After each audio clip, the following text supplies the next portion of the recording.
Hi, friends. Welcome back to Notes to My Nervous System, a podcast about understanding your nervous system so you can move through hard times with a little more calm and a lot less self blame. I'm Erin, a mom, a therapist, and creator of the Mind Circuit app. It's a simple nervous system friendly tool for moments when your body needs support before your brain can catch up. For people on the spectrum, the stress response heightens what's already wired differently in a way that makes it even more difficult to push past the anxiety and connect. And the connection is the thing that's insulatory towards depression, towards anxiety, towards isolation, towards suicide long term. Here's the truth. Life doesn't come with a manual for you when your nervous system is on overload. But today you're going to hear from someone who's lived it and found ways to navigate. My guest is Karen Nash. She is an autistic advocate, mental health nurse who knows firsthand what it means to unmask, face sensory overwhelm, and still show up with resilience.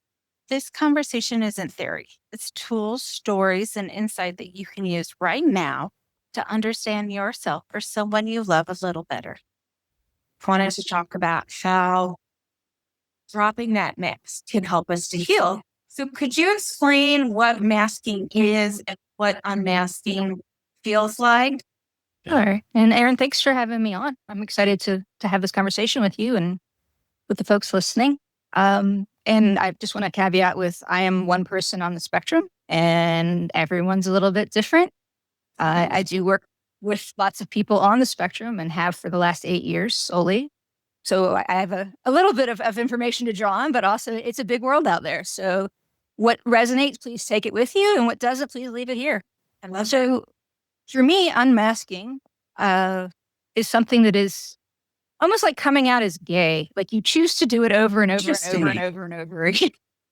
Yes, and sometimes you don't choose it. It's so annoying. Yeah, true. Sometimes you get a label that's not even perhaps the proper label, but it's still othering and it still puts distance or judgment that may feel really unfair or really confusing. And it just overwhelms that nervous system. For me, sometimes it feels like all these little micro traumas. Yeah, definitely the nervous system overwhelm is pretty. Can I address that for just a second? The biology of it? Please. So my background is as a mental health nurse. I've been a mental health nurse for over 20 years and have been in a lot of different settings, inpatient, outpatient, Medicaid waiver, just a lot of different places. And one of my special interests is neurology. So I think it's really interesting. Any brain on stress, different parts of the brain do different things. We all kind of know that, I think. You can liken it to when someone has a stroke. If the stroke is in like the Wernicke area of the brain, their speech will be affected. So for people who are stressed out, this is anyone, there are changes in the hippocampus, which is the memory center, the amygdala, which regulates the nervous system's response to threat or perceived threat, and also in the frontal cortex, which handles executive functioning like planning, organization, especially thought and conversation. So these things kind of go offline in stress. The amygdala revs itself up and it becomes hyperactive to the environment. It floods the body with cortisol, which increases the blood pressure. The hippocampus goes offline, so you may have difficulty with recall. The frontal cortex goes offline, so you might have a hard time planning your day or remembering to get to appointments. So I say all that to say... Using those coping skills that you've practiced.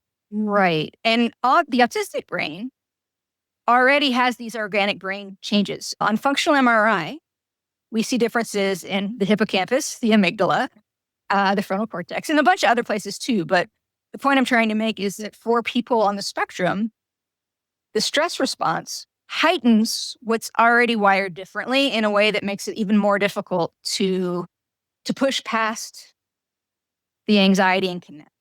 And the connection is the thing that's insulatory towards depression, towards anxiety, towards isolation, towards suicide long term. And by masking, what we're doing is, or claim it for myself, masking is a constant state of hypervigilance. It's a constant state of anxiety. It's a constant state of trying to stay like a chess game. 3 steps ahead, 6 steps ahead, depending on the setting. And what it does is it can take a real toll on the body because we're not designed to be in that cortisol, that flood of cortisol response long term. A lot of people know this. It's that fight or flight response. It's fight, flight, freeze, or fawn, and was designed to help us run from predators.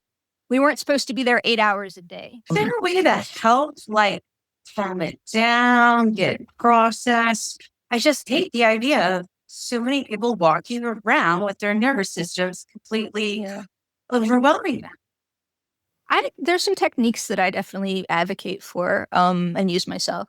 One's called the do-over, and I suggest practicing this with people that know you well, and then you can use it in bigger situations. But for instance, I might say, I don't like that shirt, and then walk away and be like, oh crap, I meant I don't like the color, not like I did. And then I get in my head, I might perseverate over it for a very long time. So the do-over is just, hey, when I said I don't like that shirt, I meant I don't like it for me because they're colors that I don't enjoy, but good on you. And just simple in and out. Like, don't over explain, don't go too far with it, just like a simple little redo. Another example of things like that, I was walking into the REI and I was parked next to a car that had a really lovely Thule roof rack. And I like gear, so I was kind of dorking out on it. And a woman started walking towards the car. It was obviously her car. So we're passing and I looked at her and I said, hey, nice rack. She gave me the strangest look. Until I got home and recounted the story to a friend, I had no idea that I had just perhaps been inappropriately Commenting on her body. Yes. Yeah, exactly. So sometimes we just don't know what we're saying in a narrative. I hear that. And it's okay to just do it over. It's okay to just do it over. The do-over and giving yourself permission. And I also love that you're not apologize. Because you shouldn't have to apologize all the time just for being. It's not good for your nervous system to do that, to apologize all the time. If that's all you're registering, is it reinforces that I don't fit, I'm wrong, everything is not built for me paradigm, which is easy to fall into and very not healthy for our brains or for anyone's brain. So the do-over is definitely, I think, a good tool. It's a really good tool in interpersonal relationship, even if you aren't on the spectrum. Oh, but yeah, I just absolutely am going to use that because I put my foot in my mouth all the time. Me too. I usually don't notice I'm doing it. And then like telling other people, hey, if I say something that seems a little weird, it's me a follow-up question. I'm not an unkind person. I just sometimes use words that come out in a way that can be interpreted as different than how I meant them to be. I don't even know how they're interpreted. So that helps too, knowing that being a neurodiverse advocate or someone who's supportive of people who are neurodiverse, if you give them the grace of, hey, that was kind of weird. What do you mean by that? Giving them the opportunity to explain and show up as themselves. Exactly. Making those assumptions. Yeah. Yeah. Because I don't think anyone wants to hurt anyone's feelings. Or maybe some people do, but no one that I've come in contact with. Like generally, we want smooth, clean communication, connection. We're going to have disagreements and not see things the same way, and that's okay. But yeah, that's another very empowering statement. Is we don't have to agree with each other; we're just listening to each other. Oh, I love that, and that can be used by anybody, anywhere. And I wish we do more of that. Yeah. Yeah. A more practical tool that I have is, actually, this is called the Visible Band. So anybody at home listening and not watching, it's a black band around your upper arm. And what is it? That's correct. It's called a visible band. Okay. I've heard of this. Yeah, it's really great. So you probably know one of the challenges is with autism can be proprioception issues, like not knowing what's going on, not being able to name a feeling, not really understanding we're anxious because we're unmasked until we're way too anxious. Or when we're masked, not realizing we're getting anxious because we think we're doing well. What this little guy does is it measures your heart rate. And it measures your heart rate variability. That's the only thing it does. But the app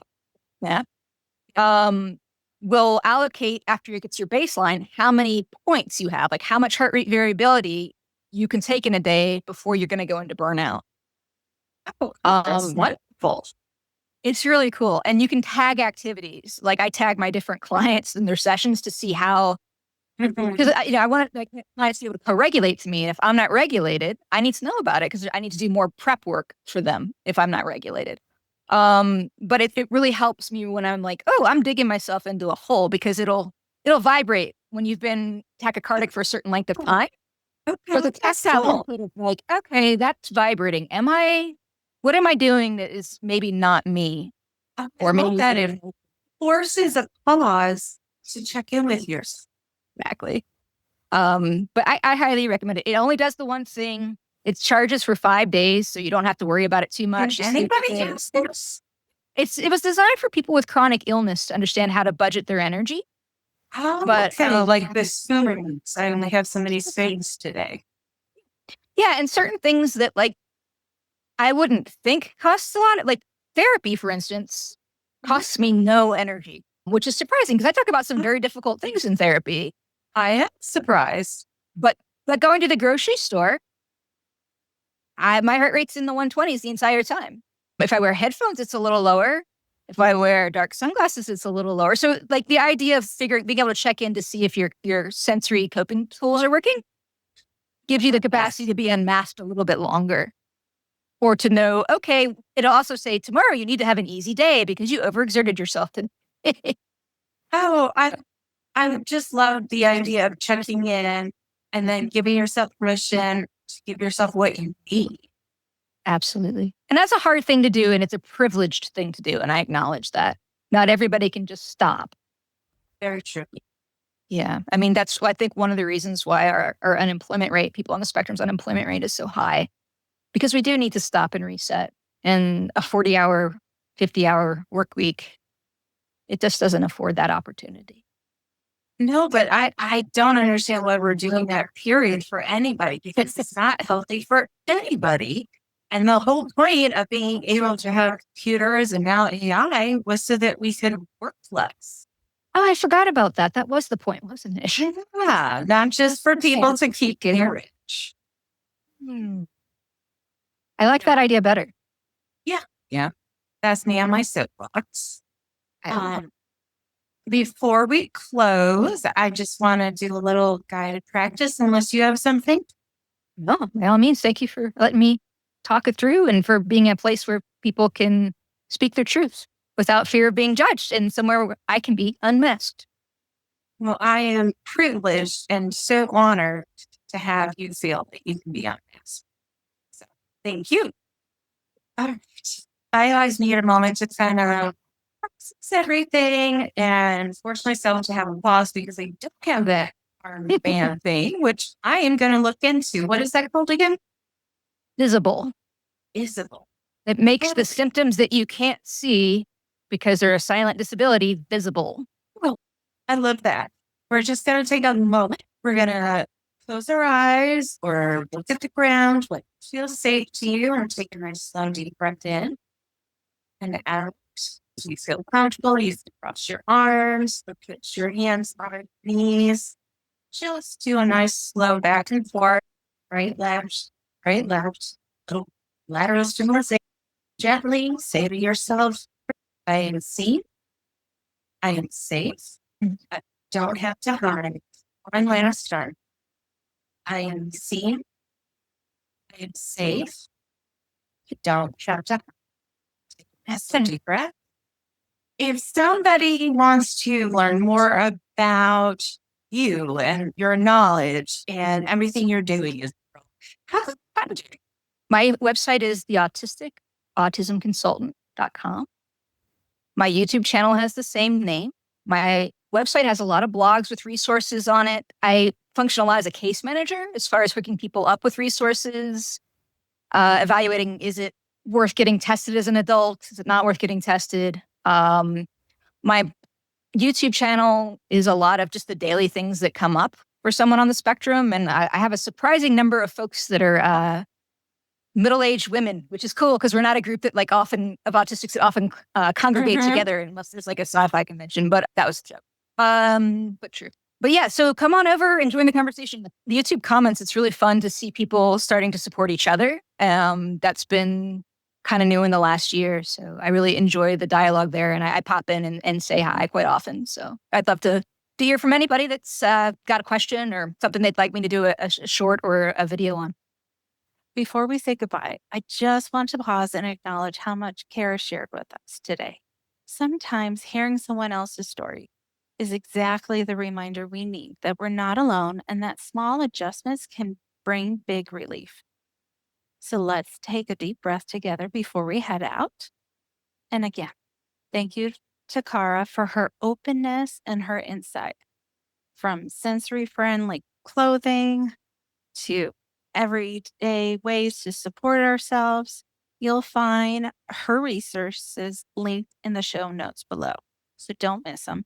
And as always, remember your healing isn't selfish, it's necessary. Joining Notes to My Nervous System. If this spoke to you, please leave a review and subscribe. Before you go, let's take one small second to notice your body, your feet, your breath, the chair holding you, the ground you're standing on. There's nothing to fix.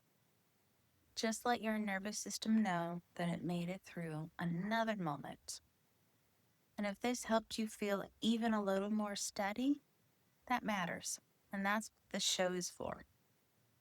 And if you want more of these gentle, science-based resets between episodes, at night when you can't sleep, when you need to slow your brain down, find my app, Mind Circuit, in the Apple Store or Google Play. It's a quiet place to help your brain come back online when life feels loud. Thank you for being here. Your nervous system deserves care, not pressure. And as always, be kind to your own wiring.